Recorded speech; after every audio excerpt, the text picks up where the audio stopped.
Jumlah perokok pria meningkat sebanyak 8,8 juta pada satu dekade terakhir. Indonesia kini menghadapi tantangan serius dikarenakan tingginya prevalensi perokok. Data terbaru dari Global Adult Tobacco Survey pada tahun 2021 yang dikonfirmasi oleh World of Statistics mengungkapkan bahwa persentase jumlah perokok pria dari seluruh warga pria Indonesia merupakan yang tertinggi di dunia. Bahkan, dalam dekade terakhir, jumlah perokok dewasa di Indonesia meningkat sebanyak 8,8 juta orang, mencapai angka 69,1 juta pada tahun 2021. Budaya merokok telah menjadi bagian tak terpisahkan dari kehidupan sehari-hari di Indonesia.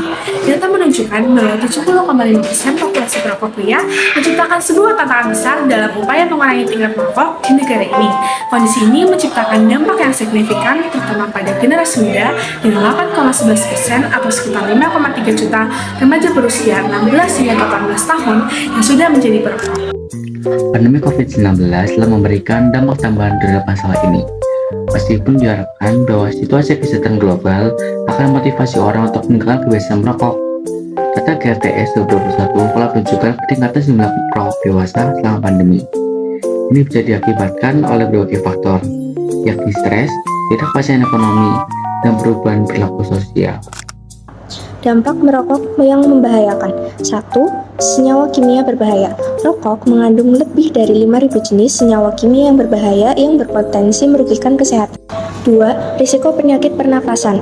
Rokok meningkatkan risiko penyakit pernafasan seperti bronkitis dan emfisema. 3. Risiko penyakit jantung. Zat-zat dalam rokok dapat meningkatkan risiko penyakit jantung seperti penyakit koroner. Yang keempat, potensi kanker. Rokok merupakan faktor risiko utama untuk berbagai jenis kanker, seperti paru-paru, mulut, tenggorokan, dan esofagus. Yang kelima, dampak terhadap remaja. Peningkatan jumlah perokok di kalangan remaja dapat meningkatkan kasus terkait tembakau di masa depan, dan tentunya hal tersebut dapat mengancam generasi mendatang. Merokok bukan hanya masalah individu, melainkan juga memberikan kontribusi signifikan terhadap beban penyakit di masyarakat. Kesadaran akan bahaya merokok menjadikan kunci untuk mendorong perubahan perilaku dan menciptakan lingkungan yang lebih sehat. Mengatasi masalah tingginya prevalensi merokok di Indonesia memerlukan tindakan pencegahan dari berbagai pihak.